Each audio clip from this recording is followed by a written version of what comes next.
now in standards for diabetes self-management support and diabetes self-management education of the American Diabetes Association and the American Association of Diabetes Educators.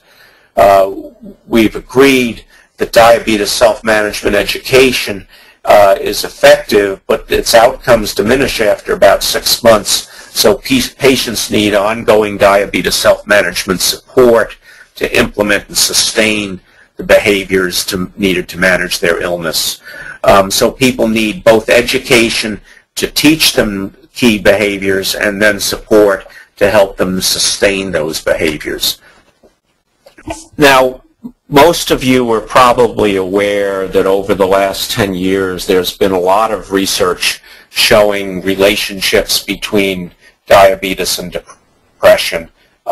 It's not unique to diabetes. There are also relationships between psychological distress and a variety of other chronic diseases like cardiovascular disease, etc. There are some really interesting aspects of the relationship between diabetes and depression. It turns out that if you're depressed, you're probably more likely to become diabetic, and if you're diabetic, you're more likely to become depressed. And it turns out that among those with diabetes, being depressed is associated with more problems in managing the disease, greater morbidity, and even greater mortality. So the relationships between diabetes and depression are numerous and multi-directional, diabetes leading to depression, depression leading to diabetes. Now, we sometimes think of these in this way, where we have diabetes and we have depression, and we think of those as separate diseases, each with their own etiology, and then they sometimes co-occur in the same individual. I want to suggest today a different way of looking at these two diseases, and just go back to the history that we talked about at the beginning of the talk. All of the kinds of things that are going on in this history, from epigenetic changes and early developmental problems, maybe some family problems if there's a history of abuse, or parents aren't quite able to nurture the child as much as they might like, social developmental issues, and then different biological manifestations, high blood pressure, impaired glucose tolerance, obesity, and then problems like joint problems, ADL impacts, etc. later on. Now, from the perspective of that history, let's think again about the relationship between biological disorders like diabetes and psychological disorders like depression. And what we can see, and don't have time to go through all of this today, is that there are a wide variety of factors linking these kinds of disorders, from how communities are designed to genetics. We know that there are genetic contributions to each of diabetes and depression. Turns out that there are epigenetic characteristics, how maternal nurturance or early parental nurturance may have an impact on genes that are related to stress later on in life. On out to communities, how communities are designed, how housing is designed. We know that the walkability of communities influences physical activity.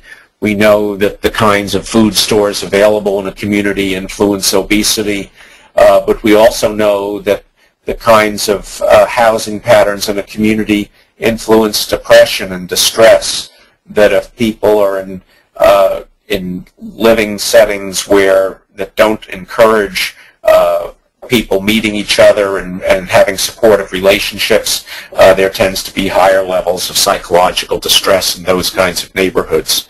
So from top to bottom of this list, there are connections linking both diabetes and depression, as well as other biological disorders and psychological disorders. Now, from the perspective of dealing with a group of people, say, with diabetes, we really need to think about a range of psychosocial distress, from daily hassles that are pretty common and pretty normal to normal distress, for example, following the diagnosis of a disease like diabetes, to enduring personal styles like the people we sometimes describe as high maintenance, to diagnosable problems like depression and anxiety disorder, to hard to treat and refractory problems that really are very difficult mental health problems to treat. And so if we're dealing with a population with diabetes or with really any chronic disease, we're going to see this entire range of psychosocial distress, and we want to think a little bit about how do we deal with this range. Here we've taken that same range and looked at it in terms of different groups that can contribute to helping people with these problems. And what's interesting, peer supporters or community health workers, as we've termed them here, they're really valuable for the entire range, from just talking it out with people who are having some daily hassles and stressors that are bothering them, to helping people with hard to treat and refractory problems go forward with referral care and follow through on referrals and adhere to treatment plans that they develop with the professionals who may be helping them. So whether it's community health workers, support groups, general counseling by diabetes educators or others in a patient education setting, or specialty care, they all have a role to play in dealing with people with this range, across this range of psychosocial distress. But interestingly, the breadth of the role for community health workers is especially wide here. Want to turn to a way of looking at this from the perspective of a family medicine physician we worked with in the Robert Wood Johnson Diabetes Initiative a few years ago. We were talking about the range of problems of people with depression and diabetes, and all of a sudden this physician who was part of the discussion, you can see that the light bulb went off in their head, and they said the following: "You know, when I have a patient who has been depressed and becomes diabetic, I breathe a sigh of relief. When they are depressed, all I have is Prozac and good luck. But then when they become diabetic, they become eligible for a structure of integrated treatment, self-management, and support."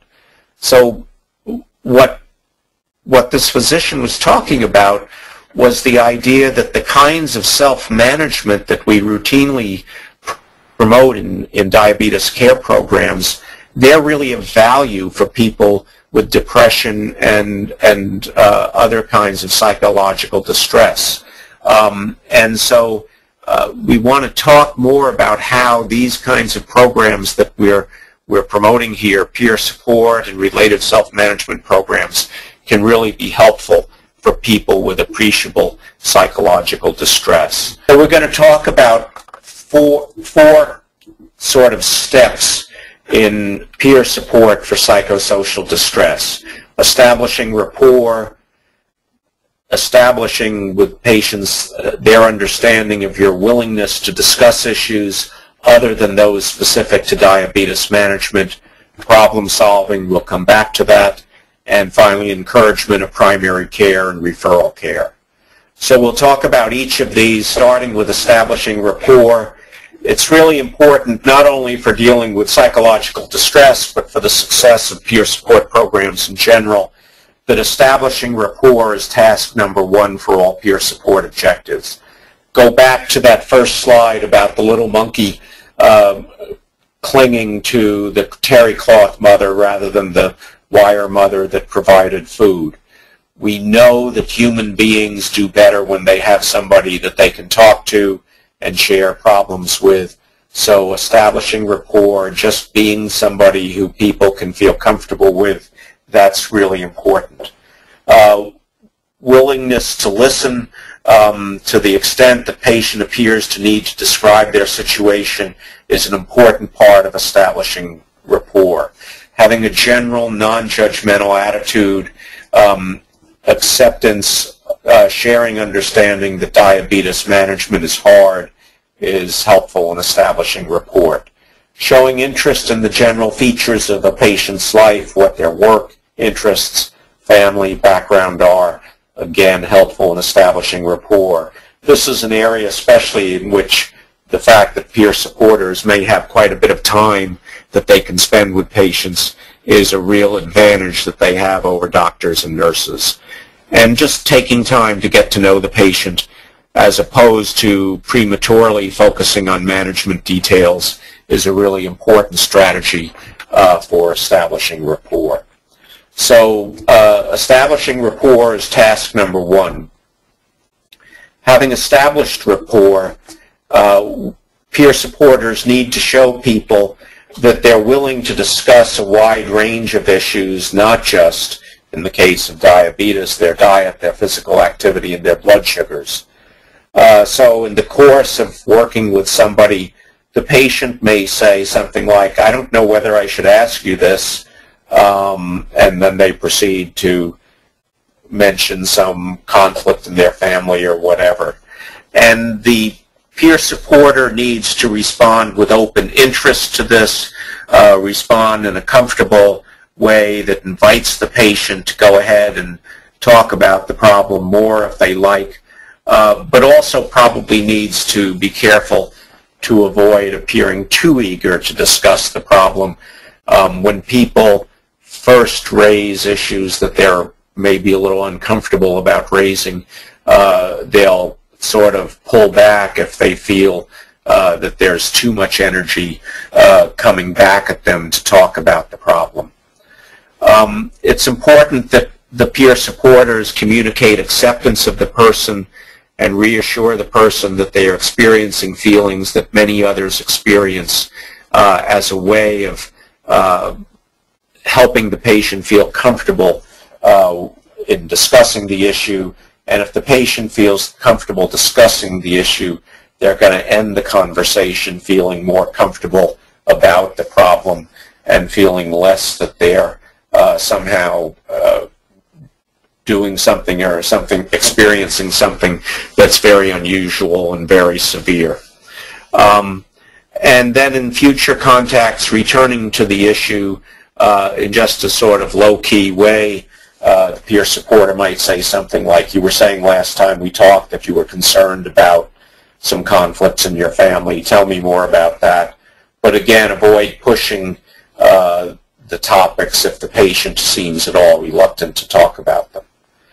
So an important step in this is the peer supporter just opening the discussion and being able to have the discussion with the patient about some problems in the area of psychological distress that the patient may be a little bit reluctant to discuss. We'll move on to problem solving, and the simple problem solving method we talked about a few slides back, pinpointing the problem, brainstorming solutions, trying one, evaluating it, revising, etc. That can be now applied to a variety of psychosocial kinds of issues and conflicts that people may have. So I've sketched out an example here. Let's imagine that your client has a problem with their adolescent child. On weekends, the child is hanging out with friends and staying out to all hours, and the parent is concerned because they're not sure where the child is going and what they're doing, and they're just uncomfortable with the adolescent spending so much time hanging out with their friends on weekends. So maybe that's the problem is pinpointed, and then the peer supporter could brainstorm with the parent how they could deal with that, and the parent might decide that, okay, their plan is that they'll try to discuss with their child on Thursday evening what they're going to do that weekend, who they're going to hang around with, where they're going to go, and by discussing it with the child, there's a little bit more clarity. The parent doesn't just feel that things are chaotic and uncontrolled, and maybe there's some agreement on limits in terms of what time kids get home by and where they go and don't go and things of this nature. So the parent agrees they'll try that, and they discuss it the next Thursday after dinner with their child, and then they evaluate that, and there's, let's say, general improvement, but on the Sunday afternoon there's some aggravation when the child stayed out 45 minutes later than the agreed time for being home. So the revised plan is to discuss with the child how to adjust the plan when something comes out while they're out with friends. For example, something comes up and they can't get home at the time that they had agreed to.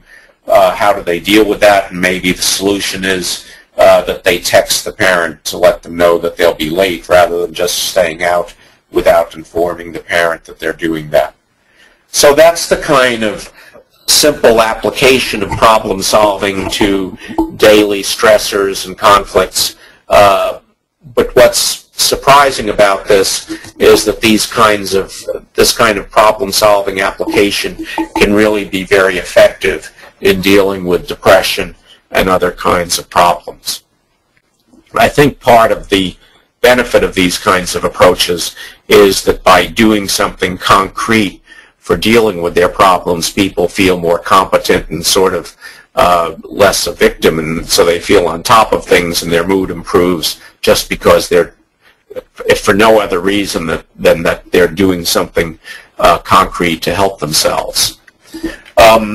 And just continuing a little bit with problem solving, one strategy that people might think about in terms of introducing problem solving for psychological kinds of issues is to link distress to disease management. So an individual patient might be reluctant to talk about depression or anxiety or low moods, etc., but they may be willing to talk about their binge eating, and they may be willing to talk about the fact that they tend to binge eat when they're stressed out and distressed, and that can then open an avenue to talking about the psychological distress as a way of addressing the binge eating rather than just addressing the psychological distress itself.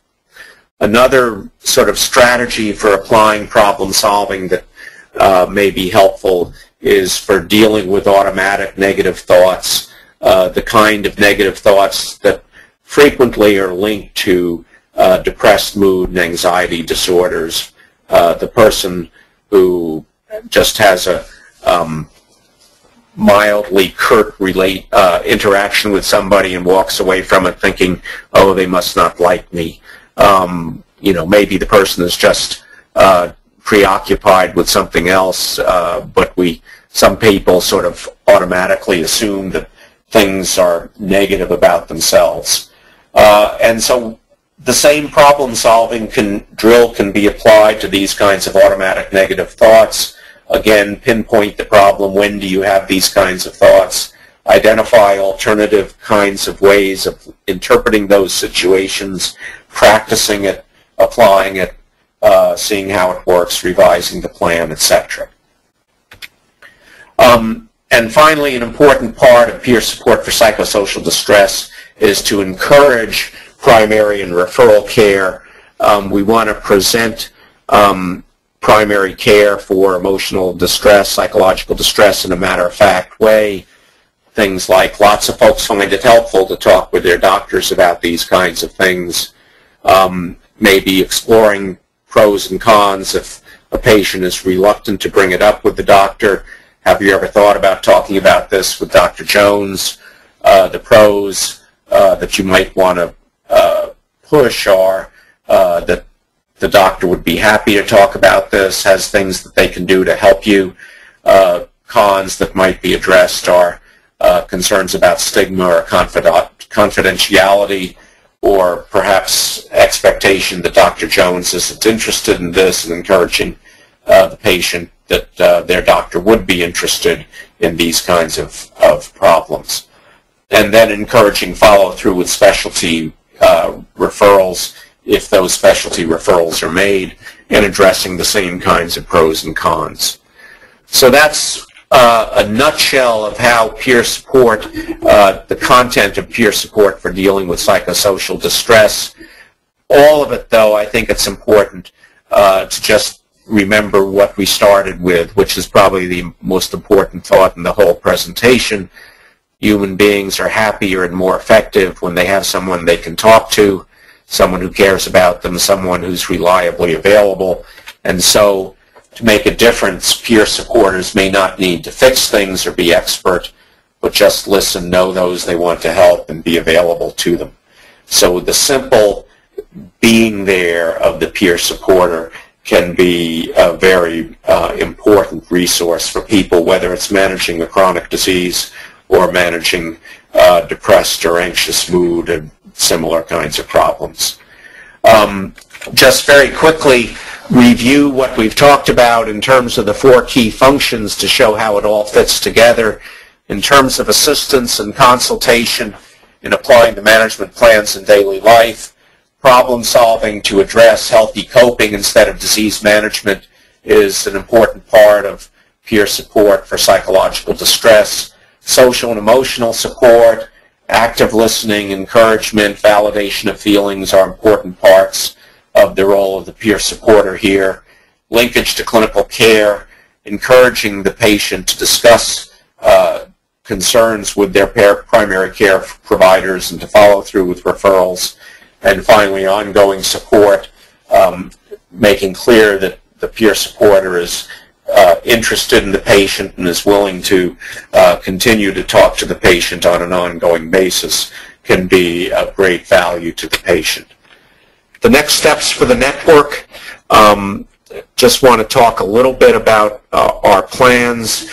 We have the National Peer Support Collaborative Learning Network, which, as we've mentioned, is a collaboration of Peers for Progress and our friends at the National Council of La Raza, and it's funded through the Together on Diabetes initiative of the Bristol Myers Squibb Foundation, which many of us on the call, I suspect, are funded through. And what the Collaborative Learning Network wants to do is provide evidence on benefits of peer support programs, help us all identify best practices, effective evaluation methods, identify models of organizing peer support in various settings, and effective models for advocacy of peer support. So those are some of the objectives that the network is seeking to advance. What's perhaps most important there is that the approaches to developing and sharing these kinds of resources. There are many people in the network and elsewhere who are doing peer support programs, and if we pool our knowledge, we can all move forward. What we've determined based on the conference calls in July, August, September, October that we had with a number of you is that probably what makes sense is to focus our work on the network around work groups and webinars. And so we really want to emphasize over the next months and going into 2013 work groups and webinars, and want to just describe that a little bit to you here. We think the network can be helpful by organizing and sharing program resources among members, by broad dissemination of resources beyond the members. Many of the members of the network are in a position to disseminate resources as well. We don't want to hog anything. We want things to be shared and disseminated as broadly as possible. And we really are thinking that informative webinars and work groups will be important ways of advancing the work of the network.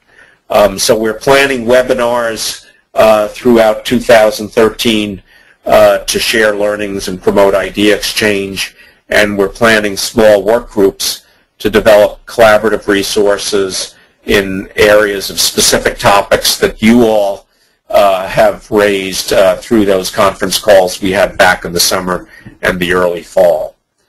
So on this and the next slide, we show some of the potential webinar and workgroup topics in the area of basic characteristics of peer support programs, issues like volunteer versus paid peer supporters, how do we match peer supporters with those they help, what about the roles of peer supporters in different settings, community versus clinical settings. Of course, there's a lot of interest in recruitment and training, management and retention of peer supporters. A key one is number 10 there, backup systems and support for dealing with stressful situations. How do peer support programs provide their peer supporters backup for how to deal with a difficult problem that they encounter? There are organizational and system factors. In a number of our projects, we're identifying the patient care plan as a real key tool for coordinating peer support with clinical and other services, that if there's a common patient care plan, that all the people working with the individual are sort of working from the same playbook. That can be a key part of integrating peer support with other aspects of care. Important is gaining administrative support for programs. So these are some of the webinar and workgroup topics we're interested in, that you all are interested in, that you mentioned in our calls. Here are a bunch more. The content of peer support interventions, what we talked about today, how to address psychosocial and mental health issues, helping patients with multiple chronic conditions, addressing cultural factors, etc. An important part or important set of issues are models for how peer supporters can provide ongoing support. It's one thing to say we need to provide ongoing support, but what is it and how do we do it and what are critical ingredients of it? Quality improvement and evaluation approaches are very important. Documenting the cost effectiveness and benefits of peer support programs, building business cases both within one's own organization and at more national policy level, and finally sustainability and funding through the Affordable Care Act. So what we're going to do early next week, we'll give you a little more detail on this before we close, is send out a poll to people asking them which of these topics they would be most interested in hearing presented in future webinars, and also asking people which of these topics they might be interested in working on as part of a work group. We're wanting to identify work groups of perhaps 5 to 6 members of the network around individual topics who would develop various products to be shared with the whole network, whether it's compiling some materials for how to deal with depression and peer support programs, or whether it's generating plans for a business case for peer support programs, or identifying more examples of how peer support programs have found good support through the Affordable Care Act. They can be a variety of types of products and a variety of topics, but we'd like work groups to develop these products over the next 6 to 8 months, starting after the first of the year, and finding ways that they can develop resources that can be shared with the network and the broader peer support community. We've allocated within our budget $6,000 for each of the work groups to support expenses that they may have in putting together their products, whether that's paying for some time of somebody to assist in identifying resources and compiling them, or paying for some meeting expenses or whatever. But we're going to provide small, modest budgets, obviously, to the work groups. So the work groups are going to be a key part of the network functioning over the next 6 months, and we're going to ask you to, in our next webinar, which will be January 22nd, we're going to identify the work group topics and hopefully identify work group members and work group conveners, and then the work groups can get to work after January 22nd and report back to the whole network through webinars in the spring, and then hopefully deliver their products next July. Thank you for your attention.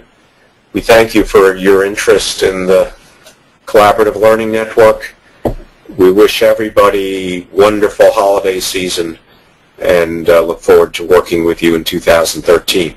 And you will get the email survey from us next Monday or Tuesday.